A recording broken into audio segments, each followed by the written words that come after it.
బండించి రాగానే అమ్మను వెతికినట్టు అన్నాన్ని కూర్చోగానే ఆవకాయ జాడి కోసం వెతుకుతాయి నా కళ్ళు. అవునరా బుజ్జి, వేడివేడిగా కల్లగూర పప్పు, మువ్వంకాయ కూర, ముక్కల పులుసు అన్నీ ఉన్నా సరే ఆవకాయ లేకపోతే ఎలా అనిపిస్తుందంటే ఇళయరాజా పాటలో ఫ్లూట్ లేనంత లోటుగా అనిపిస్తుంది నాకు. ఈలోగా అలా ఓ మూల ఆలయ ప్రాంగణంలో పూల చెట్టులాగా పలకరిస్తుంది పింగాణి పిల్ల. అసలు ఈ ఆవకాయ జాడీలతో మనకి బోల్డెన్ని జ్ఞాపకాలు చిన్నప్పటి నుంచి కూడా. చిన్నతనంలో మా వంటింట్లో నీలం రంగు చెక్క తలుపు బీరువా తెరవగానే ఘాటైన ఒక రకమైన వాసన వచ్చేది. చాలా బాగుండేది ఆ వాసన. ఎలా అంటే మళ్ళీ తలుపు మూసి తెరవాలన్నంత వ్యసనం అనమాట. అది మళ్ళీ మళ్ళీ వినాలి, ఆస్వాదించాలి ఆ వాసన అని అలా అనిపించేది.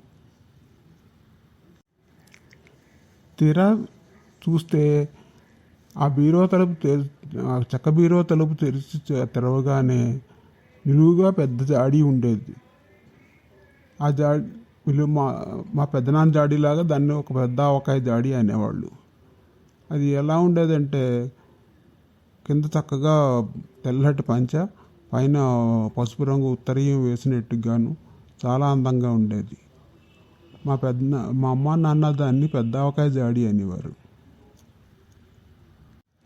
ఆ జాడీని ఏ 10 రోజులకు ఒకసారో చూడగలిగేవాళ్ళం మేము. గుండ్రంగా గుసగుసలాడుతూ ఉండే మా పెద్ద అత్తయ్యలాగా చిన్న జాడీ ఒకటి ఉండేది. అది ఎప్పుడు మేము అన్నాలు తిన్న చోట పెట్టేది మా అమ్మ. ఎందుకంటే పెద్ద ఆవకాయ జాడీలోంచి ఆవకాయ తీయాలంటే మడి తడి అన్నీ ఉండేవి. ఎవరితోనూ మాట్లాడకుండా అత్యంత భక్తి శ్రద్ధలతో మా అమ్మ ఒక స్టీల్ గరిటె పట్టుకొని బయలుదేరిందంటే మాయల వెలుపు సినిమాలో కేఆర్ విజయన్ చూసినంత భక్తి శ్రద్ధలతో చూసేవాళ్ళం మేము.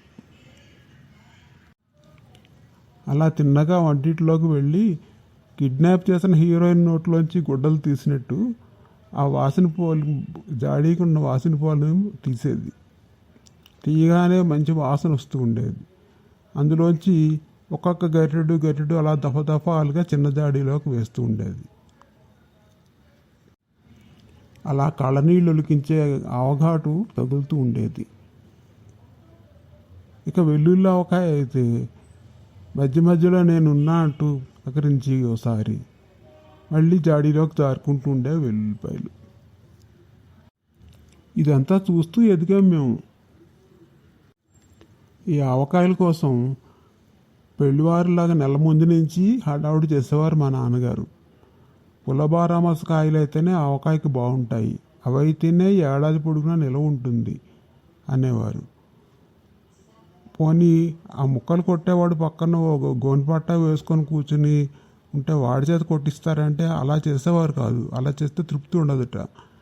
మళ్ళీ ఇంటికి తెచ్చి బాగు చేసి ఇంట్లో వాళ్ళందరూ దానికోసం కష్టపడి పనిచేయాలి. మా ఇంట్లోది కాకుండా పక్కింట్లోంచి కత్తిపేటో మరకత్తిపేటో ఏదో ఒకటి తెచ్చేవాళ్ళం. అవి అయితే చాలా బాగా తెగేవి. మొత్తం కాయలన్నీ అరగంటలో తరిగేవారు మా నాన్నగారు. ఇక మా పిల్లలు అందరూ అయితే ఆ ముక్కల బేసం చుట్టూరా కూర్చొని అప్పుడే స్నానం చేయించి తీసుకొచ్చిన చంటి పిల్లాడిని తుడిచినట్టు ఆ ముక్కలన్నింటినీ అందరూ తలోగుడ్డ పట్టుకుని తుడిచేవాళ్ళం. ఆ జీళ్ళు తీసిన తర్వాత ఉండే పలచని పొర ఉంటుంది కదా, ఆ పొర తీయడం అంటే నాకు చాలా సరదాగా ఉండేది. ఈలోగా మా అమ్మ నాన్న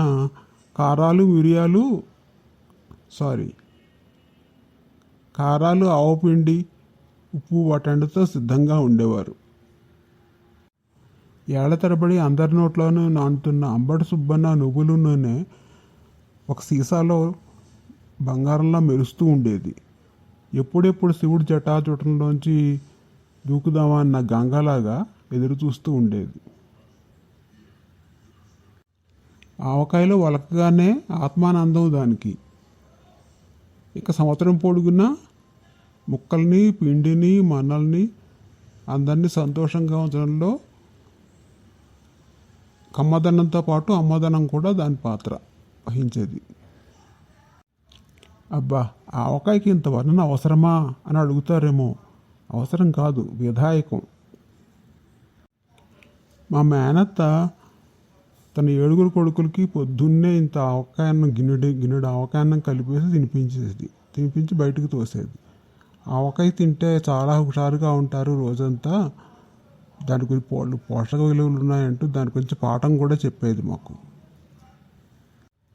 ఇంట్లో అంతమందికి ఇడ్డళ్ళు దోశలు అంటే అయ్యే పనేనా?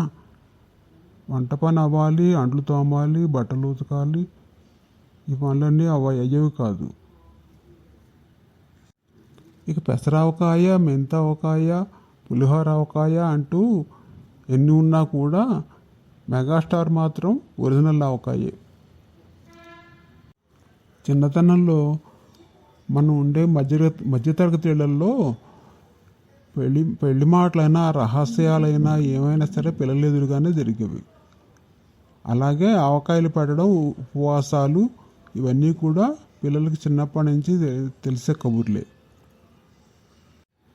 ఎప్పుడు, ఎందుకు, ఎలా అనేవన్నీ మాకు అలాగే తెలిసేవి. చదువులతో ఏముంది, బడికి వెళ్ళొస్తే అవే వస్తాయి, వంట పడతాయి మనకి. కానీ కారాలు మమకారాలు తెలియాలంటే జీవితాన్ని చదవాలి.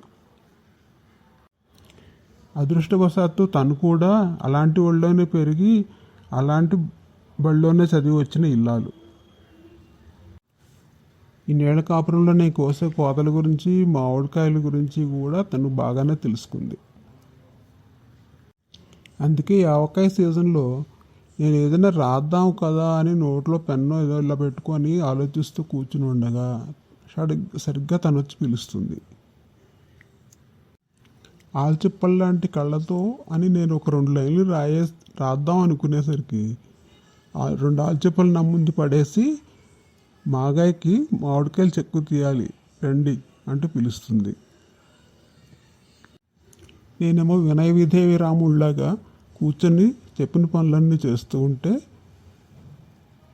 తను ఒక ఫోన్ పట్టుకొని స్ట్రింగ్ ఆపరేషన్ చేస్తూ మధ్య మధ్యలో ఫోటోలు వీడియోలు చేస్తూ ఆ గ్రూప్లో పెడుతుంది. ఓ మూల అమ్మాయి ఉద్యోగం చేస్తుంది కదా, ఇంకా ఈ చేదస్తాలన్నీ ఎందుకండి, ఏ ప్రియ పచ్చడో తెచ్చుకున్న 4 రాసుకోక అంటారేమో. తనకి నచ్చవు. దీపావళి అయినా సరే, దీపావళి మతాబులన్నీ కూడా మేము ఇంట్లోనే కూరుకుంటాం. అది మా సంతోషం. ఈ ఆవకాయ అనేది చద్దన్నంతో తిన్నా, వేడన్నంతో తిన్నా కూడా మనల్ని అలరిస్తుంది. ఎన్ని జన్మలు ఎత్తినా కూడా మళ్ళీ తెలుగువాడిగా పుట్టాలి, ఈ ఆవకాయ బాగా తినాలని అనిపిస్తుంది మనకి. ఆవకాయ కలిపిన రోజునే ఆ ఘాటు అది దిక్కముందే 4 ముద్దలు కలుపుకొని తిని చూడండి, అదో మధురానుభూతి. చిరుసేతో ఆవపిండి మనని పలకరిస్తూ ఉంటుంది. మన్నాడు పొద్దున్న కల్లా దాని ఉనికిని మర్చిపోయి ఆవకాయ బాగా ఊరి తల్లి బిడ్డ న్యాయంలా కనిపిస్తుంది మనకి. ఎంత సంపాదించినా చివరి దశకు కొంత మిగుల్చుకోవాలని మనకు నేర్పారు చిన్నప్పటి నుంచి కూడా. మనమంతా ఆవకాయ అన్నం తిన్న తర్వాత 2 బద్దళ్ళు మాత్రం పెరుగన్నంలో నంచుకోవడానికి ఉంచుకుంటే చాలా రుచిగా ఉంటుంది. లేకపోతే ఏదో అసంతృప్తిగా అనిపిస్తుంది. హోటళ్లలో వెనిగర్ కలిపిన ఆవకాయని తిని అణగారిన ఆశలతో ఉన్న వాళ్ళంతా కూడా చక్కగా ఇళ్లలో ఆవకాయలు పెట్టుకోండి. కొత్త ఆవకాయ చాలా బాగుంటుంది. ఇంకా లేట్ ఎందుకు, తొందరగా పెట్టుకోండి ఆవకాయ.